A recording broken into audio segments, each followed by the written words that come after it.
guys, I'm here at Greenhouse Alabang. And tignan nyo ito.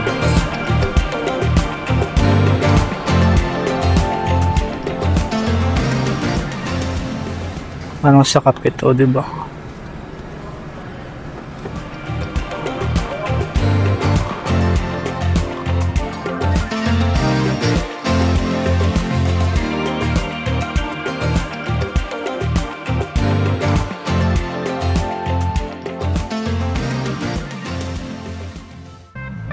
Yung mga books din sila, oh.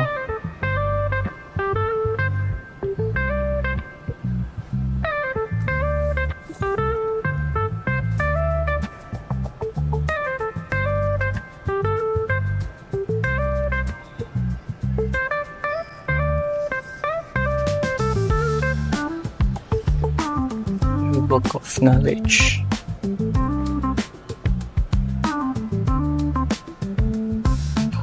Corner. So yun guys, nagtingin-tingin lang ako dito sa vintage store na to, and kung fan kayo ng mga vintage items, dito lang nyo yan mahanap sa Greenhouse Alabang Square, tulad nitong mga to.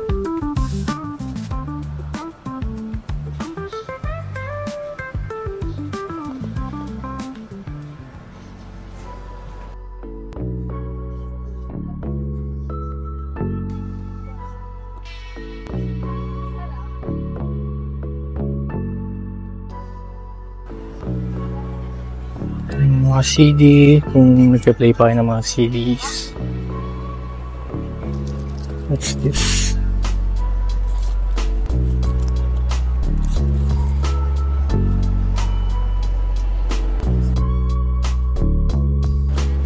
Elvis Presley.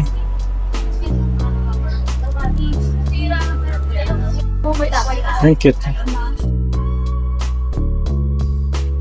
So yun guys, tingin-tingin pa ako, naglakad-lakad pa ako kung may mahanap akong something, and yun nga, may nakita akong bell kanina.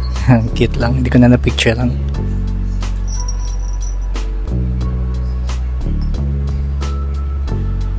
Yan guys, yung full view nung store.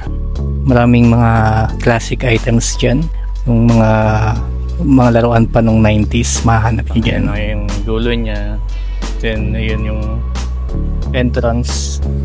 Tapos ito yung sa likod niyan, yun na yung supermarket. Late lang siya. Gusto ko ditong tumambay kasi wala masyadong tao. Gusto mo kumain. Maraming mga potato corner. Hindi silang Lawson dito. Ito guys yung supermarket.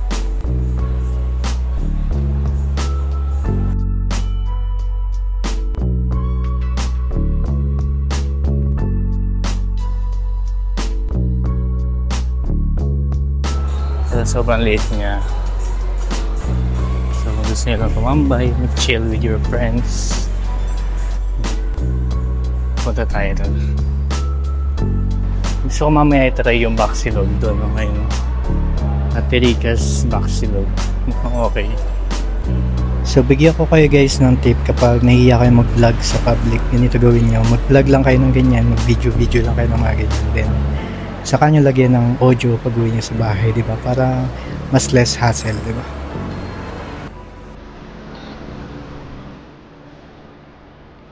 Ito yung Ox Manila.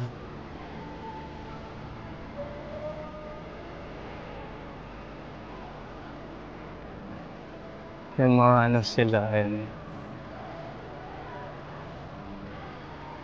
ito pala yun.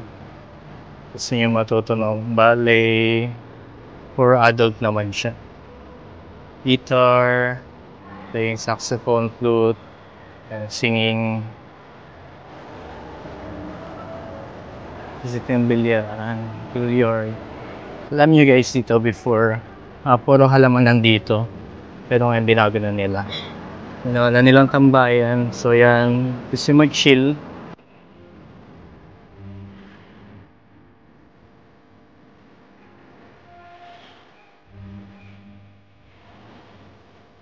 Actually guys, gatekeep ko tong lugar na to.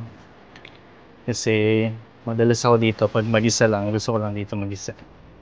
Nag-coffee lang ako sa baba dyan sa may Starbucks. And then, so dito kasi cozy, small lang siya. Tapos, kung kailangan maglibot-libot, magkape ka lang, okay na. Pwede ka dito magbasa-basa. Nalad ng favorite mong Netflix movie. Chill. Kain muna tayo guys. Gutom ako.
And then, after ko nga kumain, pumunta ko dito sa Starbucks. Dito na yung favorite spot ko.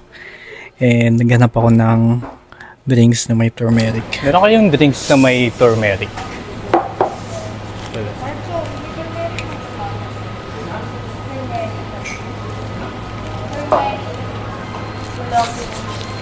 Ano yung mga tea nyo dyan? Mga tea namin. Here po yung available. Cloud, Lucy Friend,